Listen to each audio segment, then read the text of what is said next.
अस्सलामुअलैकुम रहमतुल्लाहि वबरकातुहू। फ़रहीन काज़मी आपकी खिदमत में एक बार फिर से हाज़िर हैं और उम्मीद करती हूँ आप लोग बिल्कुल ठीक ठाक खैरियत से होंगे। और फाइनली आज मैं वो वीडियो अपलोड करने लगी हूँ जो कि मैंने काफ़ी टाइम पहले प्रॉमिस किया हुआ था, बूबू बैलून बुकेट के हवाले से।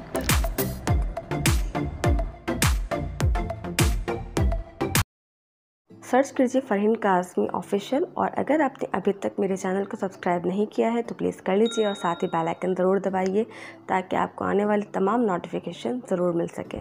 Thank you. तो बिल्कुल देरी ना करते हुए हम लोग बिल्कुल स्टार्ट करते हैं। आपको उसके लिए बिल्कुल सिंपल सी कुछ चीज़ें चाहिए होंगी। एक तो ये पंप जो बैलून फैलाने के लिए होता है, कुछ balloons different size and different colours में, एंड ऑफ कोर्स ये बूबू बैलून। वैसे तो ये कुछ मार्केट्स में शायद अवेलेबल हो, और जो आजकल स्ट्रीट पे जो है ना कुछ लोग अवेलेबल होते हैं जो उस तरह के बैलून्स लेके घूम रहे होते हैं, उनके पास भी ये ईज़िली जो है वो मिल जाया करता है। उनसे भी आप चाहें तो परचेज़ कर सकते हैं, बट हाँ फूला हुआ ना लें विदाउट ब्लू का। तो ये आप ले लीजिए। इसका सबसे इम्पॉर्टेंट चीज़ ये है कि अगर इसको स्ट्रेच ना किया आपने, अब अगर स्ट्रेचिंग की अगर इसको आपने फैलाने की कोशिश की डायरेक्ट जो है वो पंप से, तो फिर ये सही नहीं। स्ट्रेच किए बगैर जब फैलाते हैं तो सही से फूलता नहीं है, क्योंकि एक साइड से सम टाइम फूल जाता है और एक साइड से वो वैसा का वैसा ही रह जाता है, तो उसका जो शेप है वो प्रॉपर नहीं आ पाता। तो इसके लिए बहुत इम्पॉर्टेंट चीज़ जो है वो यही है कि इसकी स्ट्रेचिंग जो है वो की जाए बहुत अच्छे से। और फर्स्ट टाइम जब मैं ट्राई कर रही थी तो मुझे लगा था कि शायद ये होगा ही नहीं, और ये शायद बूबू बैलून है ही नहीं है, या फिर ये स्ट्रेचेबल नहीं है सही से। तो I was so confused. But ये है कि ये थोड़ा सा एक तो ये है कि थोड़ी ताकत लगा के खींचता है, दूसरी बात ये थोड़ा टाइम टेकिंग भी होता है। तो बहरहाल इसको आपने जो है क्या करना है कि अच्छे से स्ट्रेच कर लेना है, और उसके बाद स्प्रे से जो है पंप से जो है इसको ब्लो करना है। लेकिन ये है कि थोड़ा सा इसको आगे से कवर्ड कर लेना है, और इतना कि जितना आपको साइज़ रखना है तकरीबन उतना तो आप इसको फुला लें, और बाद में इसके अंदर आप इसको वापस अगर हवा निकाल भी देते हैं तो कोई मसला नहीं है। बट ये है कि वो अपनी जगह बना चुका होता है, तो उसके अकॉर्डिंग फिर आपको इसके अंदर जो भी चीज़ एडिशन करनी है वो उसके साथ आप कर सकते हैं। तो ये देखें, ये इस तरीके से इतना मतलब इसका साइज़ इतना कर लिया है। अच्छा, इसके डिफरेंट साइज़ होते हैं, 36, 40, और मेरे ख़्याल से शायद उससे भी अबव होता हो। वैसे ज़्यादातर यहाँ पे जो मिलते हैं 32 और 34, 36 वाले मिल रहे होते हैं, जो एग्जैक्टली साइज़ होते हैं इसके इंचज़ के हिसाब से। और बड़े मिलते होंगे तो फिर शायद पता करना पड़ेगा कि वो बैलून्स कहाँ से मिलेंगे, हो सकता है किसी जगह अवेलेबल हों। बेसिकली वो फिर मशीनरी वगैरह के ज़रिए सही से यूज़ हो सकते हैं, इस तरह से किसी मैनुअल मशीन के ज़रिए वो काम नहीं करेंगे। अच्छा, इसके अंदर करना क्या है कि एक बैलून जो है वो अंदर मैंने इसके अंदर इंसर्ट किया है, और इसको भी जो है वो ब्लो किया जा रहा है। तो आपको वीडियो में साफ़ नज़र तो आ रहा होगा। इस तरीके से आपने इसको ब्लो करना है।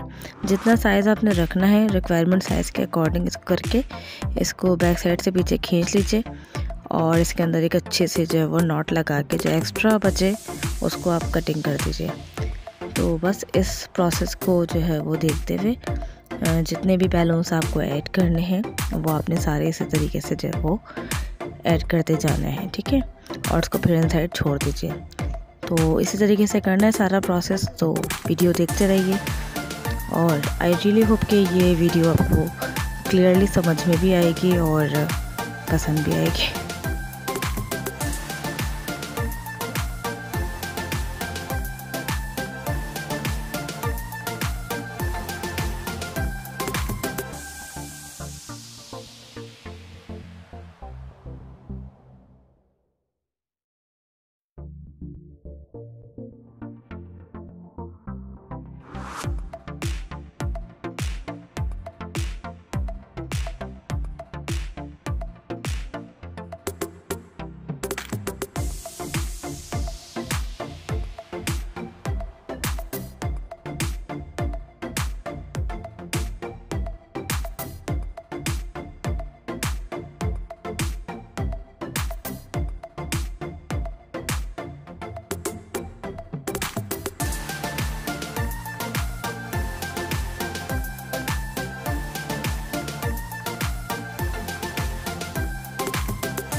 सो बैलून देखिए सारे के सारे इसमें आ गए। इसको अच्छे से अब नॉट लगा दिए। तो अब इसको क्या करना है कि इसका एक क्लिप होता है, उसके अंदर इसको फिट करना होता है ताकि जो इसके साथ एक स्टिक आती है वो हम इसके अंदर अटैच कर सकें। अच्छा, ये आजकल जितने भी बैलून्स आ रहे हैं और कुछ केक के अंदर, केक के ऊपर टॉपर के तौर पे बैलून्स लगे हुए होते हैं, उसके लिए भी सेम स्टिक जो है वो यूज़ की जाती है।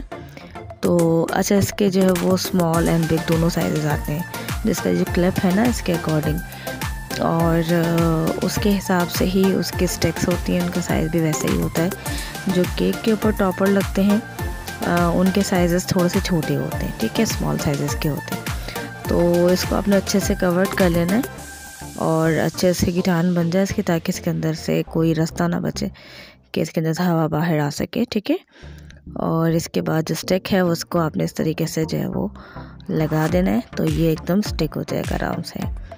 तो बैलून तो हमारे हो गए रेडी। अब हम चलते हैं फ्लावर का जो बुकेट बनाना है हमें उसकी तरफ। इसके लिए हमें कोई बॉक्स चाहिए। अच्छा, मैंने यहाँ पे जो है वो एक बॉक्स मंगवाया है। अच्छा, मैंने जो डिटेल्स हैं प्रोडक्ट की, इंशाल्लाह मैं कोशिश करूँगी कि उनके नेम्स जो फेसबुक पेज वगैरह पे कहीं भी अवेलेबल है, मैं कोशिश करूँगी कि उनके नेम्स से वो दे दूँ, और ताकि अगर किसी को परचेज़ करना हो कराची से, ख़ासकर या पाकिस्तान से भी, तो हो सकता है वो कराची के बाहर भी मतलब प्रोवाइड करते हों अपनी चीज़ें, या कहीं और सर्च कर सकें आप। खैर, ये इस तरह का बॉक्स मिलना कोई इतनी बड़ी बात नहीं है। अच्छा, यहाँ पे मैंने क्या करा है कि थर्माकोल की जो शीट होती है उससे थोड़ा सा एक साइज़ लिया है। अब मेरे पास बहुत सारा थर्माकोल नहीं है इस तरह से करके कि मैं इसके अंदर बहुत ज़्यादा फिल कर सकूँ, तो मैंने क्या किया, स्मॉल साइज़ेस जो हैं उनको एडिशन करके और फिर डिफरेंट साइज़ेस इसके अंदर ऐड करके इसकी जो हाइट है बेसिकली बना दी है। क्योंकि अगर तो मैं इसको ना बनाऊँ तो या तो फ्लावर्स की बहुत लंबी स्टिक्स होने चाहिए, और उसके बाद जो ग्रीन वाला फॉर्म होता है फ्लोरल स्पंज, उसके अंदर वो स्टिक किया जाए। अदरवाइज़ फ्लोरल स्पंज बहुत ज़्यादा होना चाहिए। तो उसको बचाने के लिए मैंने यहाँ पे थर्माकोल की शीट्स को जो है वो यूज़ किया है। इसके ऊपर जो है मैं थर्माकोल की शीट्स के ऊपर जो है वो फॉर्म एक जो है ना लगा दूँगी, फॉर्म जो है मतलब फ्लोरल स्पंज, उसको एडिशन करूँगी। तो फ़िलहाल इसकी सेटिंग किस तरीके से कर रही हूँ आप लोग देख लीजिए, तो उसके बाद मैं आके बताती हूँ कि क्या क्या चीज़ें यूज़ हो रही हैं।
ग्रीन कलर का जो है वो फ्लोरल स्पंज कहलाता है और ये बहुत आराम से किसी भी ऐसी जगह से मिल सकता है जहाँ पे आर्टिफिशियल फ्लावर्स मिलते हैं या फिर रियल फ्लावर्स मिलते हैं। इनको जो है वो फ्लावर्स के अरेंजमेंट के लिए ही बेसिकली यूज़ किया जाता है। इसके साथ ग्लू की अटैचमेंट भी की जा सकती है, जो वाइट ग्लू मिलता है ना वो लग जाता है इजीली इसके अंदर।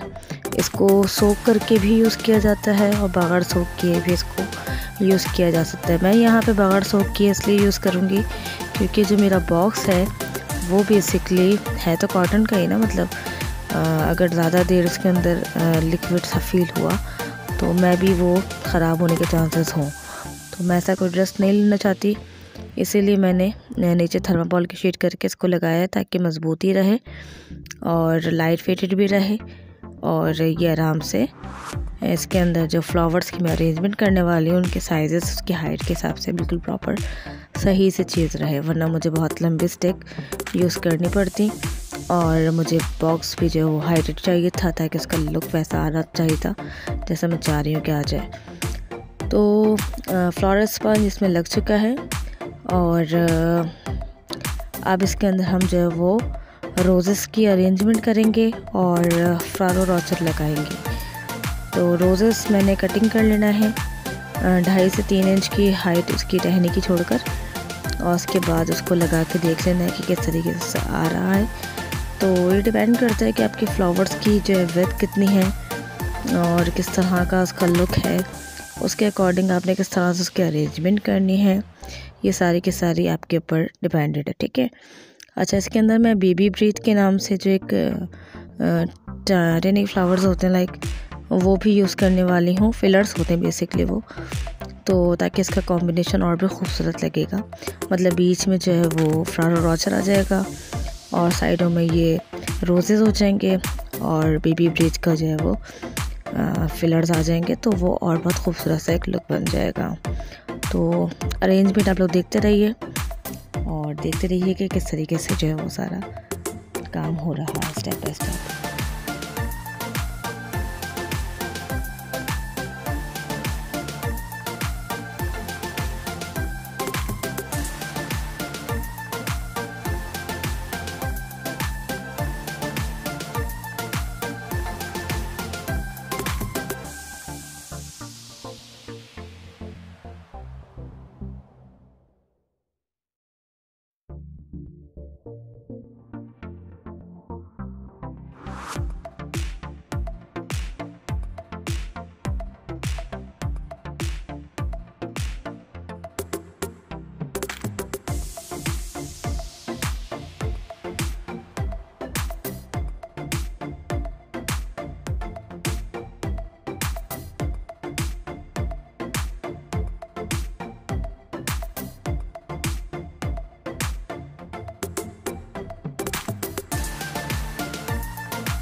तो देखें अरेंजमेंट सारी हो गई है, बस अब फिलर्स की जो है वो अटैचमेंट जो है मेरी रह गई है, वो मैं कर रही हूँ। और देखें एक ही फ्लर लगते हुए कितना ज़बरदस्त उसका लुक आने लगा है। मतलब बेबी ब्रीथ का जो अपना एक लुक होता है, एक टेक्सचर होता है, वो बड़ा खूबसूरत लगता है। और रोज़ेस के साथ जब उसकी अरेंजमेंट की जाती है, या कोई लाइट पिंक या लाइट ऑरेंज कलर के अगर फ्लावर्स हो उनके साथ भी इसकी अरेंजमेंट बहुत खूबसूरत लगती है। आप आर्टिफिशियल भी इसको ख़रीद सकते हैं, और अगर अपने घर में कोई अरेंजमेंट करनी है किसी भी जगह पे फ्लोरल टाइप की, तो उसकी अरेंजमेंट बिल्कुल इस तरीके से ही की जाती है। लाइक कोई झूला वगैरह डेकोरेट करना हो, या कोई स्टैंड्स का जो होते हैं हमारे स्टैंड, उनको भी करना हो, तो वहाँ पे भी फ्लोरल स्पंज है वो टेप से लगा के आप उसको उस तरीके से फ्लावर्स की अरेंजमेंट कर सकते हैं, पूरे बंचेस बन जाते हैं। मतलब मेथड यही है, और इससे काम आप बहुत सारे कर सकते हैं। तो आई रियली होप कि आप लोगों को मेरा ये तरीक़ेकार वीडियो समझ में आई होगी, पसंद आई होगी। और इंशाल्लाह मैं आगे भी कोशिश करूँगी कि इसी तरह की कुछ अच्छी वीडियोस जो वो क्रिएटिव आइडियाज़ के साथ आपके साथ शेयर करती रहूं। और मुझे अपनी दुआओं में बहुत ज़्यादा याद रखा कीजिए, स्पेशली मेरी मम्मा को। और ये जिस तरीके से इसकी अरेंजमेंट चल रही है वो देख लीजिए आखिर तक कि किस तरीके से क्या क्या हिसाब किताब चल रहा है इसके अंदर, और किस तरह से इसकी पूरी सेटलमेंट होती है।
रोज़ेस का बुके तकरीबन हमारा हो गया है रेडी, बिल्कुल फ़ाइनल टचिंग पे है, हमारा फ़ाइनल प्रोसेस में है।